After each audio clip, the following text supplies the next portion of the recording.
அருட்பெருஞ்சோதி அருட்பெருஞ்சோதி தனிப்பெருங்கருணை அருட்பெருஞ்சோதி திருவருட்பிரகாச வள்ளலார் திவ்ய திருவடிகளே சரணம்.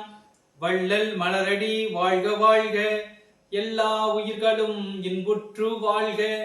ராமலிங்கா அபயம், ராமலிங்கா அபயம், ராமலிங்கா அபயம் அபயம். அனைவருக்கும் வந்தனம். வள்ளலார் பெருமைகள் உங்களை அன்புடன் வரவேற்கிறது. வள்ளலார் பெருமைகள் என்னும் இந்த யூடியூப் காணொளியில் இன்று நாம் பார்க்க இருக்கக்கூடியது நம் அன்னையை பற்றி பார்க்க இருக்கின்றோம். ஆம், நம் தாயை பற்றி, நம் அம்மாவை பற்றி பார்க்க இருக்கின்றோம். நான் என்னுடைய அம்மா என்று சொல்லவில்லை, நம்முடைய அம்மா என்று சொன்னேன். நம்முடைய அம்மா எது? நம்முடைய மொழிதான் நம்முடைய அம்மா. நம்முடைய தந்தையார், நம்முடைய மொழிதான் நம்முடைய தந்தை. ஆகவே இன்று நாம் பார்க்க இருக்கக்கூடியது அன்னை தமிழாகிய நம் தமிழின் பெருமைகளாக திருவருட்பிரகாச வள்ளல் பெருமானார் திருவாய் மலர்ந்தருளிய அற்புதமான வார்த்தைகளை நாம் இன்று பார்க்க இருக்கின்றோம். வள்ளல் பெருமானாரின் வரலாற்று குறிப்புகளை எழுதுகின்ற பொழுது ஒரு நாள் திருவருட்பிரகாச வள்ளல் பெருமானாரும் அன்று காஞ்சிபுரம் சங்கர மடத்தில் இருந்த சங்கராச்சாரியா சுவாமிகளும் சந்தித்துக் கொண்ட பொழுது ஆரிய பாஷையானது அனைத்து மொழிகளுக்கும் தாய் பாஷை என்று சங்கராச்சாரியா சுவாமிகள் கூறியதாகவும், அதை மறுக்காத வள்ளல் பெருமானார் சமஸ்கிருதம் எனும் ஆரியம் தாய்மொழி என்றால் தமிழ் தந்தை மொழி என்று கூறி நிறுவி சென்றதாகவும் நமக்கு வரலாற்று பதிவுகள் கிடைக்கின்றது. இது ஒருபுறம் இருக்க, பெருமானார் அவருடைய விண்ணப்பத்திலும் தமிழ் என்னும் சொல்லுக்கிட்ட உரை என்கின்ற உரைநடையிலும் தமிழ் மொழியின் சிறப்புகளாக பல்வேறு சிறப்புகளை வள்ளல் பெருமானார் எடுத்துக் கொடுத்திருக்கிறார். ஏன் இன்று நாம் அதை பார்க்க இருக்கிறோம் என்று சொன்னால், இன்னும் இடையில் ஒரு நாள் தான் இருக்கிறது. சித்திரை 1 என்று சொல்லப்படக்கூடிய தமிழ் புத்தாண்டு நமக்கு பிறக்க இருக்கின்றது. ஆகவே தமிழ் புத்தாண்டின் சிறப்பாக, நம் தமிழ் அன்னையின் சிறப்புகளாக நம்முடைய தெய்வமாகிய வள்ளல் பெருமானார் என்ன சொல்லி இருக்கிறார் என்பதைத்தான் நாம் இன்று பதிவில் பார்க்க இருக்கின்றோம். பெருமானார் தன்னுடைய கைப்பட எழுதிய விண்ணப்பத்தில் தமிழ் மொழியின் சிறப்புகளாக என்ன சொல்கிறார் என்று சொன்னால், இடம்பத்தையும் ஆரவாரத்தையும் பிரயாசத்தையும் பெருமறைப்பையும் போது போக்கையும் உண்டு பண்ணுகின்ற ஆரிய முதலிய பாஷைகளில் எனக்கு ஆசை செல்ல ஒட்டாது பயிலுதற்கும் அறிதற்கும் மிகவும் லேசுடையதாய், பாடுவதற்கும் துதிப்பதற்கும் மிகவும் இனிமையுடையதாய், சாகா கல்வியை லேசில் அறிவிப்பதாய், திருவருள் வளத்தால் கிடைத்த தென்மொழி ஒன்றினிடத்தே மனம் பற்றச் செய்து அத்தென்மொழிகளால் பல்வகை தோத்திர பாடல்களை பாடுவித்து அருளினீர் என்று பெருமானார் தன் கைப்பட எழுதிய விண்ணப்ப பதிகத்தில் தென்மொழி என்று குறிப்பிட்டு தமிழ் மொழியின் சிறப்புகளை பட்டியலிடுகிறார். அதில் பெருமானார் ஆரிய முதலான பாஷைகள் எல்லாம், அதாவது சமஸ்கிருதம் முதலான பாஷைகள் எல்லாம் எப்படி இருக்கிறது என்று கேட்டால், அது இடம்பத்தை உருவாக்கக்கூடியதாக இருக்கிறது, ஆரவாரத்தை உருவாக்கக்கூடியதாக இருக்கிறது, பிரயாசத்தை உருவாக்கக்கூடியதாக இருக்கிறது, இறைவனை பற்றிய உண்மையை தெரிய விடாமல் மறைக்கக்கூடிய பெரு மறைப்பாக இருக்கிறது. நான் சொல்லலைங்க, நம் தெய்வம் வள்ளல் பெருமானார் சொல்கிறார், பெரு மறைப்பாக இருக்கிறது. பொழுதுபோக்கையும் பொழுதுபோக்கையும் உண்டு பண்ணுகின்ற ஆரிய முதலிய பாஷைகளில், ஆரியம் மட்டும் கிடையாது, சமஸ்கிருதம் மட்டும் கிடையாது, அது தொடர்பான மொழிகள் அத்தனையிலும் பாஷைகளில் எனக்கு ஆசை செல்ல ஒட்டாது. எனக்கு அந்த பக்கம் ஆசையே போகல. அந்த மொழிகள் எல்லாம் படிக்கணும், தெரிஞ்சுக்கிறணும் அப்படிங்கிற ஆசையே அதுக்குள்ள போகாம பயிலுவதற்கும் அறிவதற்கும் மிகவும் லேசுடையதாய். அப்ப ஆரிய முதலான பாஷைகள் எல்லாம் எப்படி இருக்கிறது? கற்பதற்கு கடினமாக இருக்கிறது. ஆனா தமிழ் மொழி எப்படி இருக்கிறது? பயிலுவதற்கும் கற்றுக்கொள்வதற்கும், அதை அப்படி கற்றுக்கொள்கின்ற விடயங்களை அறிந்து கொள்வதற்கும் மிகவும் லேசுடையதாய், பாடுவதற்கும் துதிப்பதற்கும் மிகவும் இனிமை உடையதாய். அப்ப இறைவனை நோக்கி பல்வகை பாடல்களை, தோத்திர பாடல்களை பெருமானாரும் சரி, நம் தமிழ் மரபில் வந்த எண்ணற்ற சித்தர்களும் ஞானிகளும் யோகிகளும் பாடியிருக்கிறார்கள் அல்லவா? இவைதான் இறைவனை அடைவதற்கு இனிமையானதாக இருக்கிறது. அப்ப இறைவனுக்கு எந்த மொழியில் பாடினால் இனிமையானதாக இருக்கும்? தமிழ் மொழியில் பாடினால் இனிமையானதாக இருக்கும். அதைத்தான் பெருமானார் சொல்கிறார், பாடுதற்கும் துதிப்பதற்கும் வணங்குவதற்கும் இறைவனை போற்றுவதற்கும் எப்படி இருக்கிறது என்று கேட்டால் மிகவும் இனிமையுடையதாய், சாகா கல்வியை லேசில் அறிவிப்பதாய். இப்ப நாம் இந்த உலகியல்ல கற்றுக்கொண்டிருக்கக்கூடிய கல்விகள் அனைத்தும் என்ன கல்விகள்? நம் மனதால், நம் மூளையால் படித்துக் கொண்டிருக்கக்கூடிய கல்விகள். இதெல்லாம் இந்த உலகியல்ல நாம் பொருளீட்டுவதற்காக கற்றுக்கொண்டிருக்கக்கூடிய கல்வி. இந்த கல்வி எல்லாம் சாகக்கூடிய கல்வி. அப்ப இறைவனை அறிவதற்காக நாம் தவம் செய்கின்ற பொழுது கற்கக்கூடிய கல்வி, ஒருமை நிலையில் நாம் கற்கக்கூடிய கல்விதான் சாகாத கல்வி. அந்த சாகாத கல்வியை லேசில் அறிவிப்பதாய் இருக்குதா எது?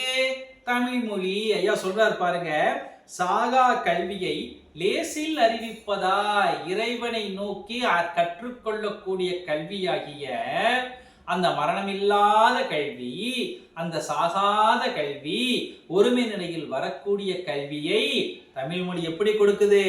லேசில் கொடுக்குது. லேசா, ரொம்ப இனிமையா கொடுத்திருப்பதான், லேசில் அறிவிப்பதாய். திருவருள் வளத்தால் கிடைத்த இந்த தமிழ் மொழி யாரால் உருவாக்கப்பட்டது என்று கேட்டால் இறைவனின் திருவருளால் உருவாக்கப்பட்ட மொழி. எப்படிப்பட்ட மொழியில் நம்ம பிறந்திருக்கோம் பாத்தீங்களா? எப்படிப்பட்ட அன்னைக்கு நம்ம புதல்வர்களா பிறந்திருக்கோம் பாத்தீங்களா? எப்படிப்பட்ட தாய்க்கு நம்ம எல்லாம் மகள்களாக பிறந்திருக்கோம் பாத்தீங்களா? பெருமான் சொல்கிறார், இறைவனின் திருவருள் வளத்தால் கிடைத்த தென்மொழி ஒன்றினிடத்தே. அதாவது தமிழ் மொழிகள். ஏன்னா பெருமானார் எந்த மொழியில பாடல்கள் பாடினார்? தமிழ் மொழிகள் தான் பாடினார். பெருமானார் எந்த உபதேசங்களை கொடுத்தார்? தமிழ் மொழிகள் தான் கொடுத்தார். அதைத்தான் பெருமானார் இங்கு தென்மொழி என்று தமிழை குறிப்பிட்டு சொல்கிறார். தென்மொழி ஒன்றிடத்தே என் மனம் பற்றச் செய்து. பாருங்க, எந்த விதமான பற்றுகளும் இல்லாத பெருமானாருடைய மனம் ஒன்றே ஒன்றை பற்றுகிறது. எதை பற்றுகிறது என்று கேட்டால் தமிழ் மொழியை பற்றுகிறது. மனம் பற்றச் செய்து அத்தென்மொழிகளால் பல்வகை தோத்திர பாடல்களை பாடுவித்து அருளினீர். அந்த தென்மொழியில், அந்த தமிழ் மொழியில் என் மனசை பற்ற வைத்து அதில் பல்வேறு பாடல்களை என்னை பாடுமாறு இறைவன் வைத்தான்னு சொல்கிறார். பாருங்க, அத்தென்மொழிகளால் பல்வகை தோத்திர பாடல்களை பாடுவித்து அருளினீர். பெருமானாருடைய அருட்பா மொத்தம் அமிழ்தினும் இனிய தமிழ் மொழிகள் இருக்கிறது என்று சொன்னாய். அந்த மொழியில் பெருமானாரை பிறக்க வைத்தவன் இறைவன். அத்தென்மொழியாகிய தமிழ் மொழிதான் சாகாத கல்வியை கொடுக்கும் என்று கூறி அதில் திரு அருட்பா எனும் அமுதத்தை பாட வைத்தவன் இறைவனாக இருக்கிறான். எப்படிப்பட்ட சிறப்புகளை உடையது நம் மொழி பார்த்தீர்களா? அதனால்தான் நாம் எப்பொழுதும் சொல்வோம், நம் மொழியை நம் உயிருக்கு இணையாக நினைக்க வேண்டும். என்ன உயிருக்கு இணையாக நினைக்க வேண்டும்? உடனே கொஞ்சம் அரசியல்வாதிகள்லாம் சொல்றாங்களே, அப்படியா? இல்லைங்க, இந்த உடம்பை விட்டே இந்த உயிர் போகாமல் இருக்க வேண்டும் என்று சொன்னால் நீங்கள் தமிழ் மொழியை கற்றுக்கொள்ள வேண்டும். நான் சொல்லலைங்க, வள்ளல் பெருமானார் சொல்கிறார். ஏனென்றால் சாகாத கல்வியை எது கற்றுக் கொடுக்கிறது? இந்த உடம்பை விட்டு இந்த உயிர் போகாமல் இருக்க கற்றுக்கொள்ளக்கூடிய கல்வி, சாகாத கல்வி எது கற்றுக் கொடுக்கிறது? தமிழ் மொழிதான் கற்றுக் கொடுக்கிறது. அது மட்டுமல்ல, பெருமானார் சொல்றாங்க, தமிழ் என்னும் சொல்லுக்கிட்ட உரையில், அதை முழுசா பார்த்தா ரொம்ப நேரம் வரும். நான் கடைசிகள் இருப்பதை மட்டும் பெருமானார் என்ன சொல்லியிருக்காங்கிறத சுருக்க சொல்கிறேன். அதில் பெருமானார் சொல்கிறார், மருள் இயற்கை மல இருளை பரிவாக சக்தியால் அருளொளியாக்கி அதற்குள்ளீடான சிதாத்ம சிற்கலா சக்தி என்னும் சுத்த ஆன்மாவானது தகர ககன நடன அருட்பெருஞ்சோதி என்னும் சுத்த சிவானந்த பூரணத்தை சுத்த மோனாதீதவியலால் அனுபவிக்கும் இயற்கை உண்மையே தமிழ் என்னும் சொற்பொருள் சுட்டினவாறு காண்க. அதாவது நம்முடைய ஆன்மா சுத்த ஆன்மாவா இருக்கு. இறைவன் எப்படி இருக்கான்னா தகர ககன நடன அருட்பெருஞ்சோதி என்னும் இறைவனாக இருக்கிறான். அந்த அருட்பெருஞ்சோதி என்னும் இறைவன் எப்படி இருக்கான் தெரியுங்களா? பெருமானார் ஜீவகாருண்ய ஒழுக்கத்தில் சொல்லுவார், இறைவனுடைய வடிவம் எப்படிப்பட்ட வடிவம் என்று கேட்டால், இயற்கை உண்மை வடிவினர் என்றும். ஜீவகாருண்ய ஒழுக்கம் பெருமானார் கைப்பட எழுதிய ஜீவகாருண்ய ஒழுக்கத்தில் இறைவனுடைய வடிவத்தை பெருமானார் சொல்கின்ற பொழுது சொல்கிறார், இயற்கை உண்மை வடிவினர் அப்படின்னு சொல்றார். இந்த இடத்துல பெருமானார் அதை அப்படியே எடுத்துட்டு வருகிறார். அனுபவிக்கும் இயற்கை உண்மையே தமிழ் என்னும் சொற்பொருள் சுட்டினவாறு காண்க. அந்த இயற்கை உண்மையே எதுவாக இருக்கிறது என்று தெரியுமா? தமிழாகத்தான் இருக்கிறது. அப்ப இறைவன் என்று சொன்னாலும் தமிழ் என்று சொன்னாலும் இரண்டும் ஒன்றுதான். பெருமானார் அற்புதமாக முடிக்கிறார்.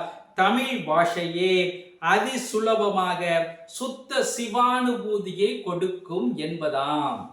இறைவனை அடையக்கூடிய சுத்த அனுபவாபூதியை, சுத்த அனுபவத்தை, இயற்கை உண்மை என்னும் வடிவத்தை பெற்ற கடவுளை நாம் அடைவதற்கு எந்த மொழியால் முடியும் என்று கேட்டால் தமிழ் பாஷையே அதி சுலபமாக சுத்த சிவானுபூதியை கொடுக்கும் என்பதாம்.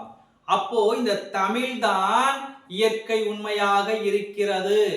இது இறைவனின் திருவருள் வளத்தால் நமக்கு கிடைத்தது. இந்த மொழியால் தான் சாகாத கல்வியை கற்க முடியும். அப்படி கற்றால் இறைவன் என்னும் சுத்த அனுபவத்தை பெறுவதற்கு இந்த மொழியை விட்டால் வேறு மொழியே இல்லை என்று தமிழ் மொழியை தந்தை மொழி என்று சொன்ன நம்முடைய தெய்வமாகிய திருவருட்பிரகாச வள்ளல் பெருமானார் திருவாய் மலர்ந்தருளியுள்ளார். நாம் எல்லாம் இன்னும் இடையில ஒரு நாள்ல தமிழ் புத்தாண்டை கொண்டாட இருக்கிறோம். இதை ஒரு மொழியால் சாதாரணமாக, மொழி என்று சொன்னால் நிறைய பேர் என்ன சொல்கிறார்கள் என்று சொன்னால் அதை ஒரு ஊடகம் என்கின்ற தோரணையில் பயன்படுத்துகிறார்கள். நான் சொல்ல வேண்டிய கருத்தை இன்னொருவர் புரிந்து கொள்வதற்காக சொல்லக்கூடியதாக நினைத்துக் கொண்டிருக்கிறார்கள். அது மற்ற மொழிகளுக்கு பொருந்தலாம்.